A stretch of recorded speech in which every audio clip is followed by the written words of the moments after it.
আজও ঝিরি।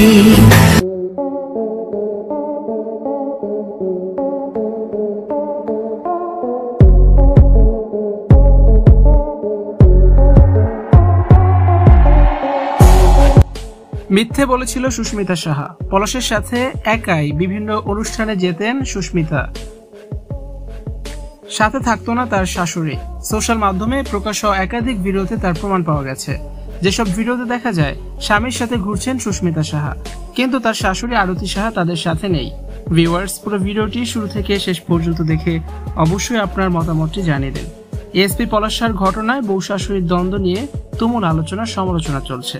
পলাশের স্ত্রী সুস্মিতা দাবি করেছেন, বিয়ের 2 বছরেও তার শাশুড়ি তাদেরকে কোনো স্পেস দিত না, কখনো পলাশকে তার কাছে যেতে পর্যন্ত দিত না।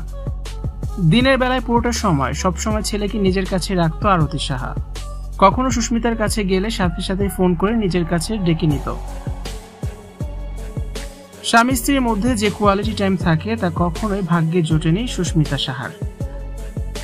কখনো স্বামীর সাথে নাকি একা বাইরে ঘুরতে যেতে পারতো না সুস্মিতা। সবসময় তাদের সাথে যেত শাশুড়ি আরতি সাহা, ছেলের হাত ধরে থাকতো সবসময়। আর সবচেয়ে অবাক করা বিষয় হচ্ছে, হানিমুনে পলাশ সুস্মিতার সাথে গিয়েছিল তার মা।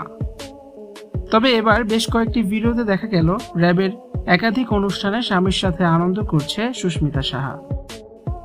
একসাথে ঘুরছেন দুজন, সেখানে কিন্তু তার শাশুড়ি নেই। এরপর থেকে সবাই বলছেন সুস্মিতা তাহলে মিথ্যে কথাই বলেছে। তাছাড়া পলাশের কলিগরাও বলেছেন পলাশ সব প্রোগ্রামেই বউকে সাথে নিয়ে আসতো। তবে এর মধ্যে কয়েকবার তার মাকেও আসতে দেখেছে, তবে খুব বেশি নয়। র্যাবের প্রোগ্রামে স্ত্রীর সন্তানই এলাও থাকেন। ভিউয়ার্স, এই বিষয়টি নিয়ে আপনাদের কি মতামত জানিয়ে অবশ্যই আমাদের সাথে শেয়ার করে দিন। ভিডিওটি দেখার জন্য ধন্যবাদ। নতুন নতুন ভিডিও পেতে আমাদের সাথে যুক্ত থাকার অনুরোধ রইল।